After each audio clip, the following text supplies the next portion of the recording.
how daunting is it to run a company based on beloved and iconic IP? Ooh, I'm excited for this answer. I've been looking forward to this. Fulfill your destiny. TheorySabers.com.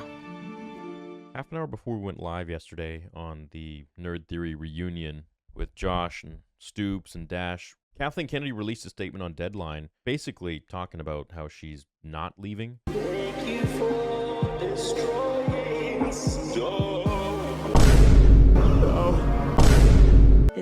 It's kind of sad that we have to tear it down.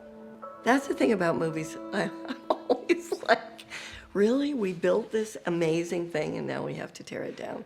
We're going to go over it today. I personally, and as I stated in the live stream, I believe it's BS. I believe it's PR, typical Hollywood BS. We're going to go over what I think it means, which is essentially she announced that she is leaving. What that could mean for the future of Star Wars, I really don't know, because it depends on who comes in and replaces. But at the end of the day, she is leaving, and we all need to understand that. I thought I'd seen it all in trade journalism, but the piranha-like frenzy on Kathleen Kennedy and the successor speculation that followed Matt Filoni's Puck report that Disney was putting her out to pasture is a new one on me. Filoni for years has been beating on Kennedy like she owes him money, and this week he reported Kennedy was retiring. I recall he essentially did the same thing more than a year ago, and yet here she still is, producing the Mandalorian movie and prepping the Sean Levy-directed Star Wars film that Ryan Gosling is circling, as well as numerous other films and streaming projects with A-list participants. A-list. Okay, yeah.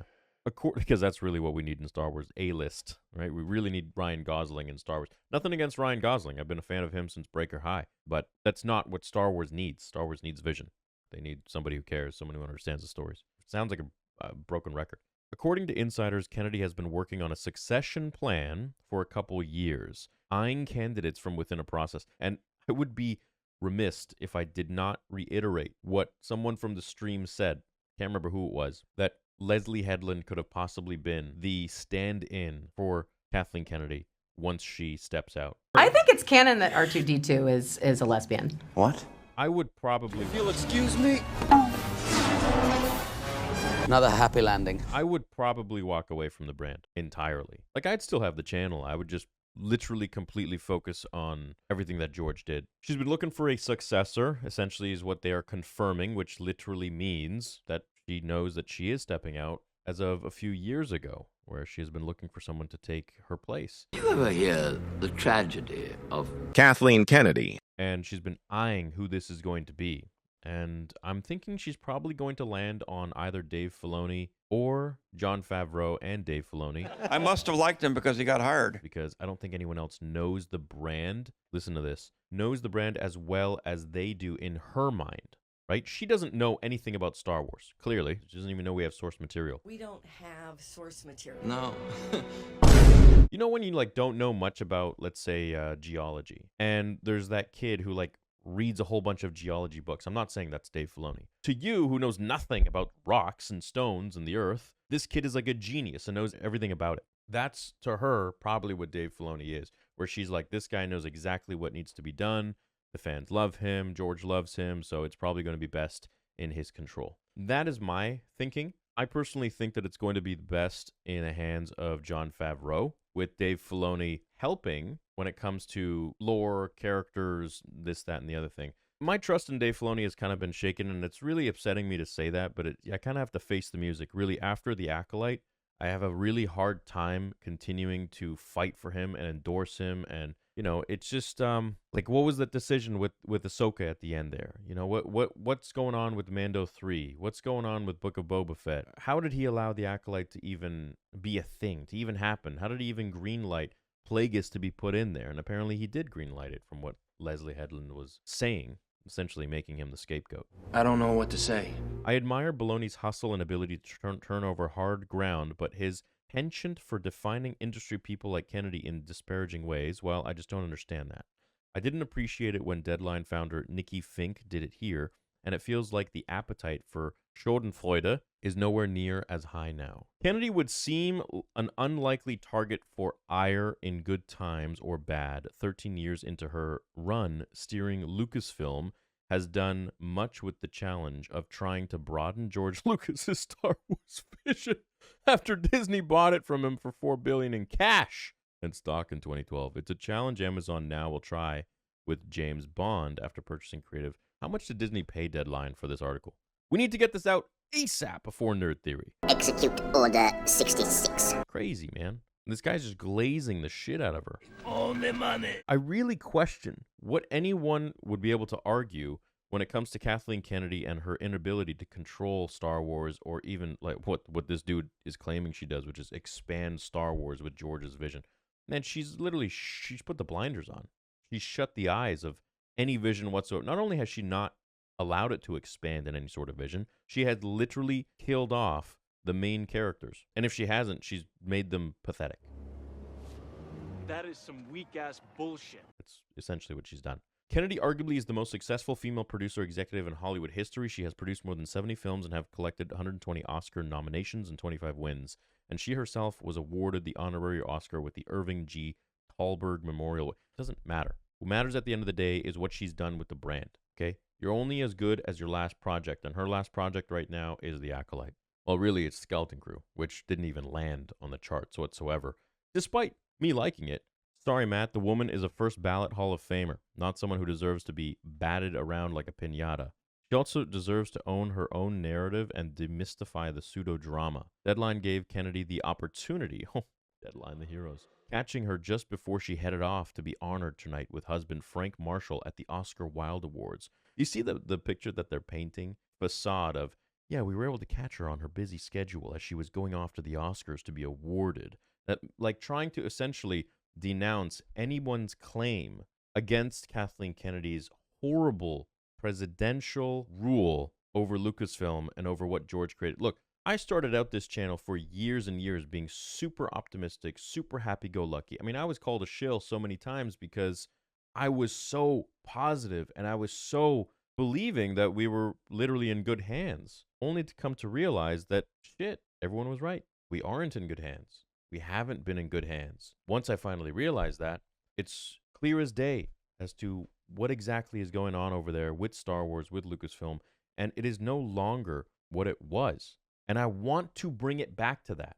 The point of these videos isn't to beat a dead horse. The point of these videos is to get through to knuckleheads enough where they can actually be maybe a little bit open-minded to the fact that maybe there is something here that Kathleen Kennedy has done that is really damaging the brand of something that was so unanimously loved by so many hardcore fans that have now dissipated. And it's become this weird, cool, trendy new thing for weekend fans that really don't give a shit about it, but yet are still the ones bullying the diehard fans. That's what I feel like Kathleen Kennedy is. Deadline. We've read all these speculative reports that you are out, that there's a frenzy for the next person who's going to take over Lucasfilm. What is the truth? And so here's her actual quote on it. The truth is, and I just want to say loud and clear, I am not retiring. I will never retire from movies. I will die making movies.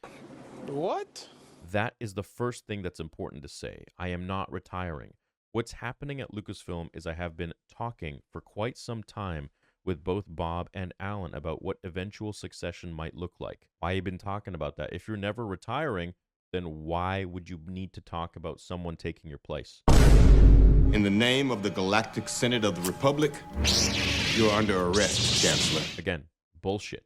Clearly, there has been rumors or something has happened where this information is definitely accurate, where she is talking about stepping down. If I was never going to step down from the channel, why would I be looking for someone to take my place?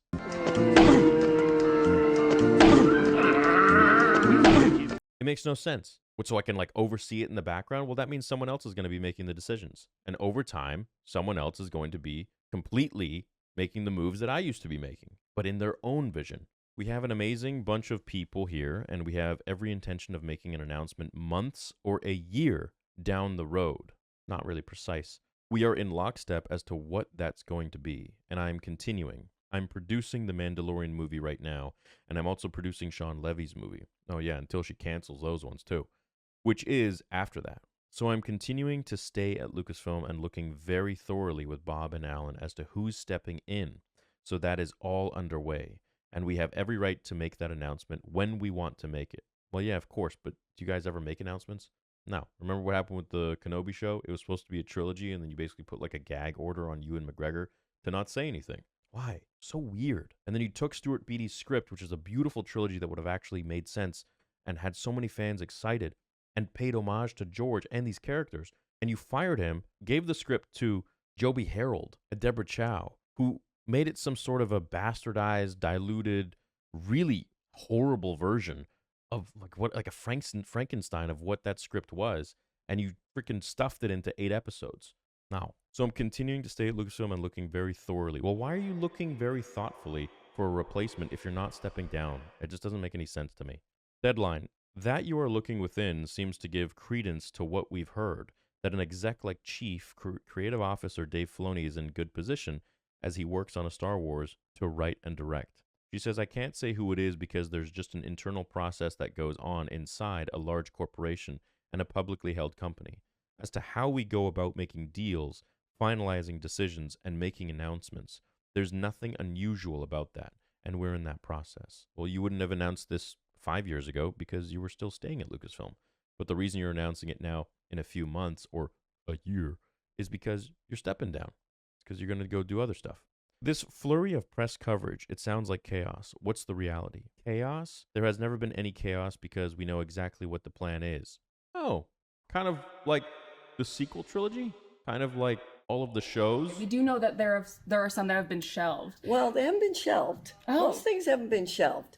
Development is a complicated, long-term process. Such a lameness. It's often not a shelving. It's just, is it ready? No, you never had a plan for anything to do with Star Wars. And it has come out so many times in the woodwork, whether it's John Boyega talking about it in his interviews with, what was it, Variety or something like that? Or was it Daisy Ridley telling Josh Gad that there really was no plan, that they had no idea? When all along, I watched you on stage, Kathleen, when you were talking about Episode 9 at Star Wars Celebration in Chicago, and you had, what's his face, J.J. Abrams there next to you, and you said, guys, we have a plan. You have no idea how passionate he is about this, how much he cares. It's just the same old spiel of trying to trick us. We've taken to heart everything that inspired George, and then I think the inspiration that JJ's brought to this has given it even more depth. You guys had no plan, and it clearly shows in the movies that you made and the shows that you made. I mean, who spends $200-something million for The Acolyte when it's an absolute travesty? And if it wasn't, you guys would have at least done a season 2, you know? And we've been talking about it, as I said, nonstop for the last couple of years because for obvious reasons, I'm not going to be here forever. George asked me 13 years ago to step in, and now I'm looking at who's going to replace me. And as I said, we have a bench of people internally to handle the business, the creative side. I'm still waiting for that to happen. I think a lot of us are. We haven't seen any sort of creativity whatsoever, unless it's from Jon Favreau. The job has grown also since I stepped in. There was no streaming. There weren't a lot of things that we're involved in right now going on. So it has grown. Well, of course, just like any business, it grows. But at the end of the day, growth necessarily isn't always a good thing. The growth of tumors, for example, aren't really something you want. And in this case, you've allowed the literal chaos within the fandom to continue to grow with your constant divisive decisions and your berating of fans who really disliked your lack of vision and lack of any sort of plan whatsoever when it came to protecting this baby that George Lucas handed off to you. And yet you want to sit here with your smile and say, chaos? There's no chaos. We've had a plan every single step of the way. Bullshit. Everything is proceeding as I have foreseen. You haven't. Because people wouldn't be asking for you to step down for years and years because you've ruined such a beautiful, powerful franchise that George Lucas trusted you with. I wonder how these people look at themselves in the mirror before they go to bed at night. It's wild to me. How far down the road do you expect before a change gets made and then you go off and produce these 2 big Star Wars things? We'll probably make an announcement months or a year out. I have every intention of sticking around to help that person be successful. I'm already producing the Mandalorian movie and Sean Levy's is after that. I recall these same retirement predictions were rendered a while ago and you re-upped and here you are.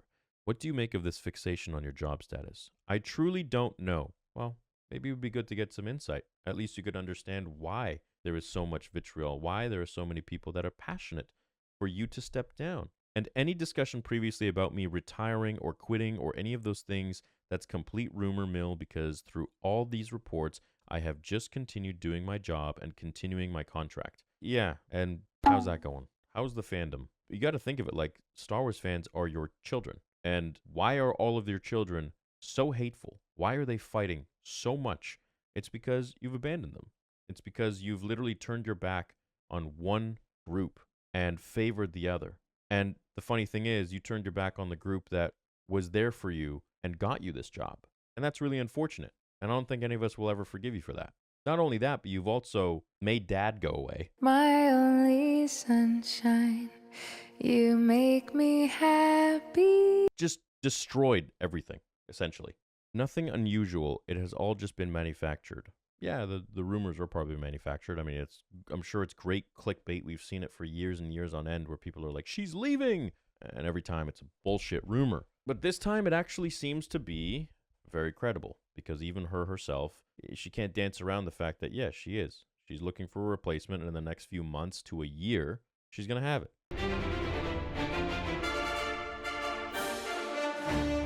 The connotation is you're being pushed aside, in need of being replaced, though that's not what I've heard. Now, she's going to get a million awards. She's going to be just like the boys said, you know. It's absolutely not the case. It could not be further from the truth. And everything that we do inside of Lucasfilm is in lockstep and in communication with Disney. We all know what's going on. The communication has been completely collaborative, as you would expect. Yeah, it definitely is, because you guys are using their same DEI bullshit. This is a big piece of business for them, to help them make that decision and that choice. I'm doing that. It's such a shame. I'm placing some blame on Marvel's Kevin Feige because he had that magnificent streak of superhero hits and set an impossibly high bar. How daunting is it to run a company based on beloved and iconic IP? Ooh, I'm excited for this answer. I've been looking forward to this. What has been the most challenging thing about running Lucasfilm with fans of the original trilogy? Measure everything against it, and don't see the business need of broadening the franchise when Disney paid so much for it. It's what Amazon MGM will now go through as it expands the James Bond universe. It is something I think about all the time, she says. It's fascinating to think about how you sustain a brand, especially Star Wars, which is just about to celebrate its 50th anniversary. And so to analyze and understand what was inspiring George when he created Star Wars, when he was still looking at Saturday matinees and Buck Rogers and Flash Gordon, and those are things of the past, and politically what he was reflecting to in his stories. Because Star Wars has always had a kind of world building, and it reflects a certain amount of our society. The world, needless to say, is changing by the second, and consequently, the audience has changed dramatically. No, wrong. How they consume things, we're seeing this reflected in the health of the movie business, and what it really means for streaming, and what are all these other platforms that may be on the horizon. You're trying to look forward, and at the same time, you're trying to create stories that feel familiar. So you're moving into the future, but you're maintaining a sense of familiarity. I think that's the hardest balance, and you're failing at that. This was probably the hardest paragraph for me to read, because it just shows me right there that she just does not know what's going on. And I can sit here and I can be funny and I can make fun and jokes, but it hurts, because this is the person that's literally steering the ship, and everything she just said is bullshit. Star Wars has always had a kind of world building. It's like, well, of course, it's in a galaxy far, far away, and George made sure that every single movie had a different look to it, a different feel, different planets. You don't revisit all the same planets all the time, right? Look at A New Hope. Look at Empire Strikes Back. Look at Return of the Jedi. Right? You got sand, snow, and forest. They're all different. Look at the prequel trilogy, episode 1, 2, and 3. All different environments, different planets, new planets. And her saying that the world, needless to say, is changing by the second, and consequently the audience has changed dramatically. These are the kinds of replies that you would get from some sort of analytics guy that is probably got like 2 followers on TikTok but claims to be a master of growing a social media following. That's exactly what that kind of dribble is, in my opinion. And you see it all the time. When George was watching cartoons, kind of taking from the things of the past and politically what he was reflecting in his stories, and how today's politics are different. That right there tells me that she's trying to be political, but she missed the mark in the fact that George's politics in Star Wars were timeless. And this is an argument that I see from so many Kathleen Kennedy fans out there who blindly follow the same sort of lack of vision that she has. But yet they think they're so right. They think they're so on the money with everything. And the problem is that George's politics are timeless. They're forever. The little guy versus the big guy. That's all it is. That's all it will ever be, right? Rebels versus the Empire. And then inside that, of course, we have, family values, drama, all that stuff, space opera. That, yeah, sure, of course. Sacrificing things, constantly being selfish, wanting power, being impatient, blah, blah, blah. We can go on and on and on. But at the heart of it, if you want to look at the politics, instead of the character developments and the choices that we make within as humans every day of our lives since we were kids, it's that the little guy fights the oppressors, fights the big guy. It's Vietnam, Viet Cong versus the USA. And that's what George wanted to do. It is a timeless piece of politics, not today's politics, gender identity, and whatever else that they want to shove up our ass. It is so difficult to follow a story that has no actual character development or whatsoever, but rather follows a political ideal or political message just for the sake of, for example, hey, let's take the powerful male character who used to be a weak little bitch and really trained very, very hard for so many years and failed, only to be bested right away by a new female character to show how powerful and amazing and Mary Sue, the new female character, is. Don't get me wrong, they could have done the same exact thing with another male character, and all of us would still say the exact same shit. And now a lot of you might disagree with that, but coming from my point of view, I truly believe that if the Acolyte, this is the argument people want to make, you're racist and sexist if you don't like the Acolyte. If it was all white men, it would still be the biggest pile of heaping shit anyone has ever seen. The problem with today's surface level Star Wars fans are the fact that a lot of them, and it's hard for me to even call them Star Wars fans. I think they're more so activists or, just trying to be part of some sort of a group or clique and then move on to the next thing that'll get them some likes or whatever on Twitter.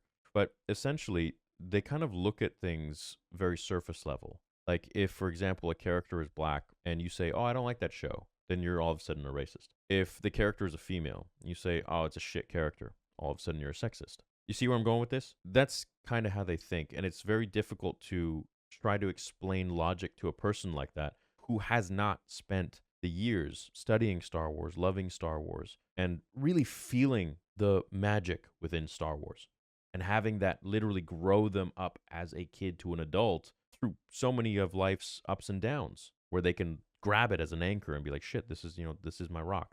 This movie and this show, this whatever, comic book, whatever it might be, game, movie, is my rock. This character is my rock. These people can't say that. All they have to latch on is, I'm a good person because I like this show. Well, why? Because the character is a person of color. Huh? What about, how about the show? Is it a good show or is it a bad show? Is it a shitty show? Do you feel anything? Well, yes, of course, because it's a person of color. That doesn't answer my question. That makes no sense. That's the wave that Kathleen has pushed today that we have to fight against. The whole thing where she wore that shirt, the Force is female, you can see that there's this constant, and she wants to say like, oh, that was for a charity. Okay, why not then put the Force is male and female? Imagine if there was a charity, I had a charity, hey, the Force is male only. Star Wars is for boys, which arguably it really was. And Bob Iger himself, the CEO of Disney, even said that in his book. It was predominantly a male-dominated fandom. It was like 98% or some shit, 90-something percent males when he was looking at buying the brand. Then when you have a brand that's this expansive, you're also, and this is something we work very hard at, you try to find different entry points for different generations because that's what Star Wars has always been. It's a very generational brand, and we want to sustain that. And we work hard to sustain that. Generational, yeah, so you only focus on today's generation. And what you're trying to do is you try to make people remember things like what she just said. And at the same time, you're trying to create stories that feel familiar. She's trying to jangle keys without having an actual story while trying to pertain to the new generation. The new generation never grew up with Star Wars. They don't really give a shit about Star Wars like we did growing up, who were ostracized for liking it. You understand? These people today are now cool for liking Star Wars, if they even do, but they couldn't answer a single question about the character progression of Anakin Skywalker or anything to do with the first 6 films. It's unfortunate. They should not be trying to adhere to different genres. They should be adhering to the characters that George created, which is what he did. He didn't say, let me make Star Wars so I can adhere to the genres of today. No, it's the themes. It's the themes that he created that are so intertwined in our souls and our hearts that every single human, whether you are black, blue, purple, pink, whatever, goes through and experiences in life. You know, I saw this meme recently, and it was like a bunch of girls, all different colors, were looking at the new Disney princesses, which were all different colors, and saying, oh my God, we feel so represented. And then below it was like men of all different colors. It was a cartoon, all different colors and nationalities. And it showed like Master Chief, or it showed Batman, or it showed Optimus Prime. And it was like, I've never felt so understood or something, or so represented. And it's very true, because we do not need to look exactly like Spider-Man or Venom or whoever, Goku, to feel that character. I had a friend growing up, he was black. He was freaking obsessed with Vegeta. And I was obsessed with Vegeta. I'm part brown, bro. I'm part brown and I'm white. So how is it possible that we both, two different colors, were able to really connect with this one character? I don't know, shit, you tell me. I mean, hell, I connected with Optimus Prime as a kid. The guy was a robot, okay? He wasn't even human. And once they understand this stuff, that you need to stop catering to generations or politics or things like that, and you need to start going back to how George created Star Wars. If she really wants to do that, she's not just farting, then she needs to understand that you need to focus on the themes that we all go through, including Kathleen Kennedy, unless she's a robot too. But we all go through certain themes and character progression over life, and we grow, and we adapt, and we change. Some of us get better, some of us get worse, and over time, eventually, you find your path. Hopefully, and that's what Anakin Skywalker did. He went through a very tumultuous path, and in the end, you know, he came out the way he wanted. Only happened for like 50 seconds, but... So George gave us the gift of storytelling, being across lots of different genres, and that gives us a lot of opportunity to try things. What we've really enjoyed about the streaming space is we've been able to experiment. And that you did, and write off a lot of money.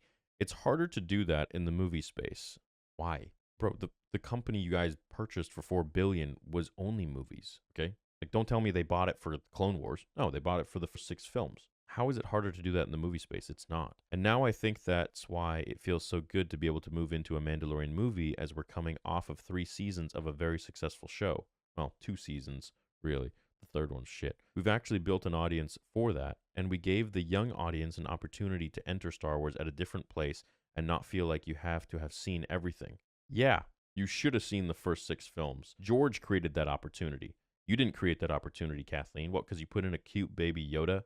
You think that that's creating an opportunity for people to want to see Star Wars of a young generation? I saw Star Wars when I was 6 years old. 6. And I felt madly in love with it. I wanted to create lightsabers for George Lucas when I was a kid. That was my dream job. Some kids wanted to be a fireman or an astronaut. I wanted to create lightsabers for George. I wanted to work for ILM. Don't say that. That's so inaccurate. We've actually built an audience for that, and we gave the young audience an opportunity to enter Star Wars at a different space and not feel like you haven't seen it. It can become their Star Wars, and that, I think, is the fun storytelling challenge. You got a long resume of big movies. Compared to that, how much tougher is the challenge of so much public scrutiny and second-guessing by the rabid fan? You just lost any sort of... I mean, not that you had credibility, but to call your opposition rabid instead of understanding their point of view, just like Obi-Wan said, from a certain point, everyone has a point of view. So what I told you was true, from a certain point of view. A certain point of view? Especially us, a rabid fan base. These reporters, man, they're just, honestly, they are the lowest hanging fruit on the planet. They have the ability to write for all of these corporations that they shill out for. And in the end, they end up pissing off a lot of people by insulting them. Instead of understanding them and being a journalist, which is to be neutral, be understand that everybody, if you're really being a true journalist, you're not going to suck up to Kathleen Kennedy. And I'm going to find out who wrote this after this, because this is bullshit. This is another Paul Tassi. It's not uncommon to develop a project with big names who fall out when visions don't align, but they get reported as a big implosion. Of course they do, because you're controlling it. You're the head of it. What you just said, though, is so interesting to me, Mike, because that is the development. It doesn't matter if you're doing Star Wars or anything else. What's troubling and frustrating is that our development gets scrutinized, and I didn't know any other production company where their development gets scrutinized like that. Why do you think, Kathleen? Because it's Star Wars. You don't even know your own brand. It's very hard for anything to happen within Star Wars without some aspect of it becoming public before you even want it to become public. So I guess managing the message in some way is also quite a challenge because, of course, not every single thing we put in development we're going to make. That's not unusual. Well, why? If you put it into development, you're spending money, and you guys care about money so much, so why wouldn't you want it to happen? Something goes wrong, well, why does it go wrong? What's the reason? That's not unusual. We want to make those things that we feel are the best. We want to make those things that as time passes feel relevant to what the audience is responding to. Oof, damn. She should be talking less. This is probably why she doesn't do these interviews that much. She shouldn't be focusing on what the audience would respond to. She should focus on what the characters would do. You build the character. The audience is going to respond to it, however the character should be. That's how it works. So there's constant discussion around that. So yeah, that's a tricky one because a lot of the scrutiny around Star Wars and the negativity has been about development. Negativity. Of course, we're going to develop lots of different things with an understanding that not everything gets made. Why is there negativity, Kathleen? I broke a piece last fall about Simon Kinberg making a deal to write and produce a Star Wars trilogy. How's that going? We're absolutely rolling fast and furiously. That has gone exceptionally well, and he's literally going to script as we speak. We'll see something probably around June. Simon, if you remember, he did work with us years ago on the animated show, which was really wonderful, collaborative experience, and he got very, very busy with X-Men, and then recently became available again, and he segued into this space beautifully. We're really excited about where that's headed, I'm sure you are. There are spin-offs, and then there is the core Star Wars story broken into trilogies. Is this a continuation of that? This is the next iteration, the new saga that moves us into the future. And the one by Deadpool and Wolverine director Sean Levy, that's also in the future. Everything's in the future. It's often not a shelving. It's just, is it ready?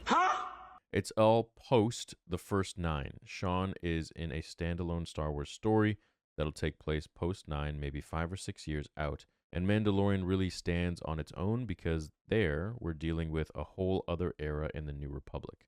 We have other development going on in that space as well. So that's the space that we're pretty much focused on right at the moment, because obviously The Mandalorian, we have a pretty good sense of where we're going. And with this, it's all pretty much new characters. We may bring some of the characters back from the sequel saga, but pretty much new characters. Yeah, we may. We may bring some characters from the sequels. Oh, God. The Mandalorian Grogu first footage wows at Disney 23 at Snow and Babu Frick. How many development type projects do you have percolating that you feel confident will turn into something down the line? To play it safe, I'd say 3 or 4 right at the moment. Okay, so maybe 6 or 7. And a large part of it, Mike, is who is the talent we're attaching. And that's a challenge in and of itself these days because people get really busy. So you find yourself having to wait with a lot of the top talent doing streaming and movies now. They're juggling schedules, and when you do Star Wars, you pretty much have to step into it and not have any other competing work going on. It's a good 2 to 3 years minimum commitment, and that's tough to top. And that's tough to get top talent to be able to carve out that kind of time. So that's part of the challenge as well. You got the prequel of James Mangold. Yep, he's working on the script right now. Simon's working on scripts right now. Sean, we've been working with him already for about 1.5 years. These guys are available now. Jim, he got delayed. Any others I've forgotten? Well, I keep waiting for Taika Waititi, and he is working with another writer now. He's so busy. I love him. I think if we ever do get a script from Taika, it's going to be fantastic. Yeah, you mean you forgot about the guy who forgot about the fact that Natalie Portman was in Star Wars and he tried to cast her? So uncivilized. I already saw a first act that I loved, but tying him down, it's tricky. I remember seeing his Thor Ragnarok entering with low expectations, watching... By the way, this is supposed to be a quick interview before she heads to the Oscars. It's so true, and that's exactly the tone we're always looking for with filmmakers who can pull that off. It's not like they're a dime a dozen. You're really trying to find the diamond in the rough, and he's one of them. Why? Why? So even when you hand the reins to a Lucasfilm protege, it sure sounds like you're going to be in that world for 8 or 10 years. Fair? I don't know if I'm going to say that, but yeah, it's possible.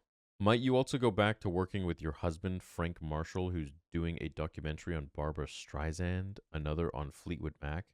He is truly something. I cannot keep pace most of the time with what he's doing. And then he just opened a play on Broadway, and he's finishing Jurassic World Rebirth. It makes me feel like I'm standing still. Well, that's cool. As long as she's in love with her. Man, that's nice. She's got a good personal life going on there. Do you look forward to a point where the two of you can kind of focus on collaborating on these projects that you've always cooked up together, whether it was at Amblin or elsewhere? Oh, sure, if something comes along with the two of us, we've loved coming back together and being able to work with Mangold on the indie movie. That was a real treat. And to be working with Steven Spielberg and, as they say, getting the band back together, that was really fun. We had a blast. You know what else would be great to get the band back together? Would have been to have Carrie, Mark, and Harrison for the sequels. But any regrets? No. I mean, far from regrets. I've loved the challenge of stepping into this space. No regrets. Shit. Taking on the challenge of expanding Star Wars, I've loved working with Disney, and the company has been fantastic in its support of their IP. Well, yeah, Disney owns them. They've expanded things in ways I don't think George could... Oh, you did not just say that shit. So disrespectful. Let me just say this, Kathleen, and this is directly to you. George's fart has more of a imaginative, creative expansion than you do if you took all of those brain-boosting pills from the Limitless movie. All right? Please don't ever say something like that. Ridiculousness again about George. If you guys had only listened to him and taken the man's treatment of Star Wars like he wanted you to, like you promised that you would, Star Wars would be in a much better place right now. And anyone who argues is, I truly believe, is blinded by the veil of stupidity that has become of this company. And it's painful to see, and I want to bring it back. I want it to go back to the way it was. When George was there, when the people who actually cared about Star Wars worked there, not political activists. They've expanded things in ways I don't think George could have even imagined. We have no source material. What have they done to my beautiful story, man? I don't even want to read anymore. That last line just really messed me up. I have a hard time even continuing after that. That's just such bullshit. I want to say some things that I probably shouldn't, and so I'm just biting my tongue. The best way, the best response that I will have is, I promise the world, is Vader Episode 2 and Vader Episode 3. And beyond that, my own story and my own IP, which I will give full credit to George Lucas for allowing my mind to have the level of creativity exercised at such a young age because of his stories and his books and his comics and his games. And shit, I'm having a hard time getting over this goddamn line, bro. You know what do you expect? I think I'm going to end the video there. I'm starting to get a little bent out of shape here. Let me know what you think in the comments. Let me know if you made it through this entire video. It's a long one, and I appreciate you sitting through it and listening to my sentiments, and I hope that we can talk about it in person at the conventions that I'll be going to this year. And until then, shit, I'll be reading the comments and making some tea to read them with. I love you guys. Thank you so much for chilling, and I hope we get George Lucas Star Wars someday soon.